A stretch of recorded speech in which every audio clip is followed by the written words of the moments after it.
সুপ্রিয় শিক্ষার্থীবৃন্দ, আশা করি প্রত্যেকেই সুস্থ আছো। আজকের ক্লাসে তোমাদের সাথে মধ্যপ্রাচ্যের দেশ সম্পর্কে আলোচনা করব। চলো আমরা ক্লাসটি শুরু করি। প্রথমে আমরা যে মধ্যপ্রাচ্যের যে দেশগুলো রয়েছে সেগুলো একটু দেখে নিই।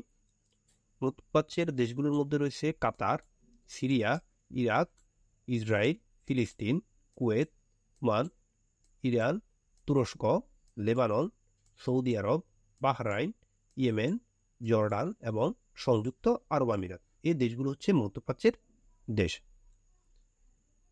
মধ্যপ্রাচ্যের যে সকল দেশ রয়েছে সেগুলোর মুদ্রা, রাজধানী সম্পর্কে আমরা একটু জেনে নিই।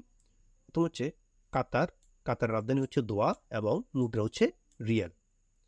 এরপর হচ্ছে সৌদি আরব, রাজধানী হচ্ছে রিয়াদ এবং মুদ্রা হচ্ছে সৌদি রিয়াল। ওমান, ওমানের রাজধানী হচ্ছে মাস্কট এবং মুদ্রা হচ্ছে রিয়াল। ইরাক, ইরাকের রাজধানী বাগদাদ এবং তাদের মুদ্রা হচ্ছে দিনার মুদ্রা। ইয়েমেন, ইয়েমেনের রাজধানী হচ্ছে সানা এবং মুদ্রা হচ্ছে রিয়াল। এরপর রয়েছে কুয়েত।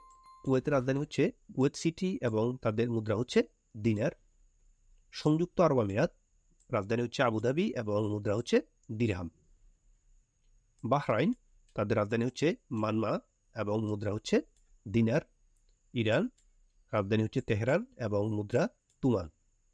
এরপর হচ্ছে ইসরায়েল, ইসরায়েলের রাজধানী হচ্ছে জেরুজালেম এবং মুদ্রা হচ্ছে নিউ শেকেল।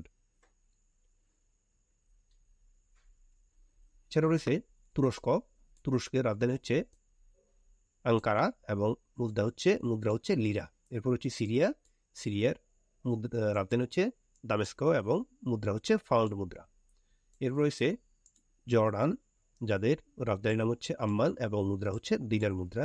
আর ফিলিস্তিনের রাজধানী হচ্ছে জেরুজালেম। এ পর্যায়ে আমরা মধ্যপ্রাচ্যের দেশসমূহের কিছু গুরুত্বপূর্ণ তথ্যাবলী জেনে নিই। মধ্যপ্রাচ্যের পরাধীন রাষ্ট্র হচ্ছে ফিলিস্তিন। মধ্যপ্রাচ্যের ক্যান্সার রাষ্ট্র বলা হয় ইসরায়েলকে। মধ্যপ্রাচ্যের যে দেশে কোনো মরুভূমি নেই তা হচ্ছে লেবানন। লেবাননে কোনো মরুভূমি নেই, আর বাকি মধ্যপ্রাচ্যের বেশিরভাগ দেশেই মরুভূমি রয়েছে। মধ্যপ্রাচ্যের যে দেশ পার্সিভাষী সেটি হচ্ছে ইরান, অর্থাৎ মধ্যপ্রাচ্যের ইরান দেশ হচ্ছে পার্সিভাষী। সভ্যতার চারণক্ষেত্র বলা হয় মেসোপটেমিয়াকে। সভ্যতার সূতিকাগার বলা হয় সিরিয়াকে। তাহলে এই দুটি মধ্যে খুবই গুরুত্বপূর্ণ যে সভ্যতার চারণক্ষেত্র কাকে বলা হয় তা হচ্ছে মেসোপটেমিয়াকে, সভ্যতার সূচিকাগার বলা হয় সিরিয়াকে। মধ্যপ্রাচ্যের অনারব দেশ হচ্ছে তিনটি, তা হলো ইরান, তুরস্ক এবং ইসরায়েল। ইস্ট ব্যাংক অবস্থিত জর্ডান নদীর তীরে জর্ডানে। এখন আমরা সৌদি আরব সম্পর্কে বিস্তারিত জেনে নিই। আয়তনের দিক দিয়ে পশ্চিম এশিয়ার বৃহত্তম দেশ সৌদি আরব। মধ্যপ্রাচ্যের যে দেশে নদী, সংবিধান এবং পার্লামেন্ট নেই তা হচ্ছে সৌদি আরব। অর্থাৎ সৌদি আরবে কোনো নদী এবং তাদের কোনো সংবিধান এবং পার্লামেন্ট বা সংসদ নেই। আব্দুল আজিজ ইবনে সৌদি সাম্রাজ্য প্রতিষ্ঠা করেন 1932 সালে। তাহলে সৌদি সাম্রাজ্য প্রতিষ্ঠা করে আব্দুল আজিজ ইবনে এবং তা হচ্ছে 1932 সালে। আরব বিশ্বের একমাত্র দেশ হিসেবে G20 সদস্য হচ্ছে সৌদি আরব। তাহলে যেই সকল আরব দেশ রয়েছে তাদের মধ্যে একমাত্র দেশ হচ্ছে সৌদি আরব, যারা G20 এর সদস্য। সৌদি আরবের নারীরা প্রথম ভোটাধিকার লাভ করে 2015 সালে। সৌদি আরবের প্রথম রাজনৈতিক দল ন্যাশনাল অ্যাসেম্বলি পার্টি। পৃথিবীর কেন্দ্র বলা হয় সৌদি আরবকে। তাহলে এটি গুরুত্বপূর্ণ প্রশ্ন যে পৃথিবীর কেন্দ্র কাকে বলা হয়, তা হচ্ছে সৌদি আরবকে পৃথিবীর কেন্দ্র বলা হয়। বিশ্বের উচ্চতম জেদ্দা টাওয়ার অবস্থিত সৌদি আরবের জেদ্দায়। এ পর্যায়ে রয়েছে সংযুক্ত আরব আমিরাত সম্পর্কে। সংযুক্ত আরব আমিরাতের রাষ্ট্রীয় নাম ইউনাইটেড আরব আমিরাত এবং তাদের আইনসভার নাম হচ্ছে মজলিস ওয়াতিনি ইত্তিহাদ। বিশ্বের উচ্চতম ভবন অথবা টাওয়ার বুর্জ খলিফা, এটি অবস্থিত সংযুক্ত আরব আমিরাতে। তাহলে বুর্জ খলিফার অবস্থান হচ্ছে সংযুক্ত আরব আমিরাতে। বুর্জ খলিফা নির্মাণ করা হয় 2004 সালে এবং 4 জানুয়ারি সেটি উদ্বোধন করা হয়।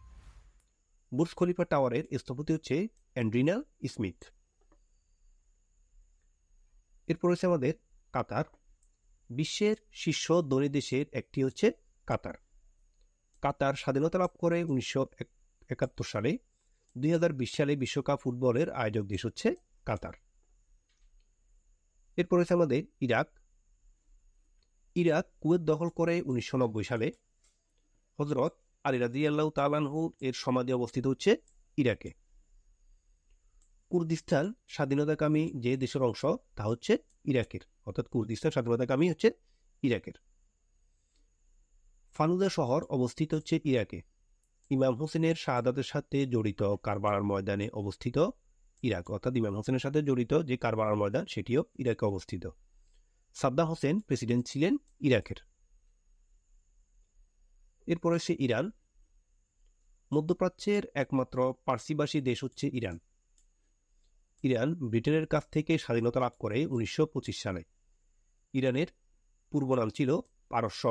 1935 সাল থেকে ইরান নামকরণ করা হয়। তাহলে ইরানের পূর্ব দিকের নাম ছিল পারস্য এবং সেটি 1935 সালে পারস্য থেকে ইরান নামকরণ করা হয়, অর্থাৎ নামকরণ করে পারস্য থেকে ইরান করা হয়। সিল্ক সিটি অবস্থিত ইরানের বাম নগরীতে। তাহলে এটি গুরুত্বপূর্ণ প্রশ্ন যে সিল্ক সিটি কোথায় অবস্থিত, তা হচ্ছে ইরানের বাম নগরীতে অবস্থিত। ফ্রিডম মুভমেন্ট সংগঠনটি হচ্ছে ইরানের। আবু মুসা দ্বীপ নিয়ে বিরোধ রয়েছে ইরান ও সংযুক্ত আরব আমিরাতের মধ্যে।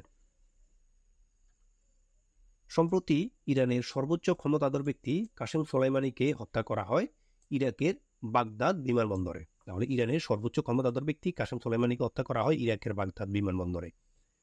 রেভলিউশনারি গার্ড যে দেশের সেনাবাহিনী তা হচ্ছে ইরানের। এটি পরীক্ষা এসেছিল যে রেভলিউশনারি গার্ড কোন দেশের সেনাবাহিনী, সেটি হচ্ছে ইরানের সেনাবাহিনী। এরপর হচ্ছে সিরিয়া। বর্তমান বিশ্বের শরণার্থী উদ্ভবে শীর্ষ দেশ হচ্ছে সিরিয়া। প্রাচীন সভ্যতার সূতিকাগার বলা হয় সিরিয়াকে। বিশ্বের প্রথম বর্ণমালা পাওয়া যায় সিরিয়ার উগারিটে। আমাদের এখানে বর্ণমালা, আমাদের এখানে উপর রেপ হবে বর্ণমালা। তাহলে পৃথিবীর বা বিশ্বের বর্ণমালা পাওয়া যায়, বিশ্বের প্রথম বর্ণমালা পাওয়া যায় সিরিয়ার উগারিটে। বর্তমানে মধ্যপ্রাচ্যের গৃহযুদ্ধ চলমান হচ্ছে সিরিয়াতে। বাশার সরকার ক্ষমতায় রয়েছে 2000 সাল থেকে বর্তমান পর্যন্ত। এরপর বাশার সরকার সারিন গ্যাস নিক্ষেপ করেন 2013 সালে। সিরীয় শিশু আইনাল কুর্দির মৃতদেহ ভেসে ওঠে ভূমধ্যসাগরের তীরে। আজকে আমাদের আলোচনা অতটুকুই ছিল। ক্লাসটি যদি তোমাদের ভালো লাগে চ্যানেলটিকে সাবস্ক্রাইব করে পাশে থাকবে। তো পরবর্তী ক্লাসের আহ্বান জানিয়ে তোমাদের কাছ থেকে এখানেই বিদায় নিচ্ছি। সবাই সুস্থ ও ভালো থাকবে। আল্লাহ হাফিজ। সুপ্রিয়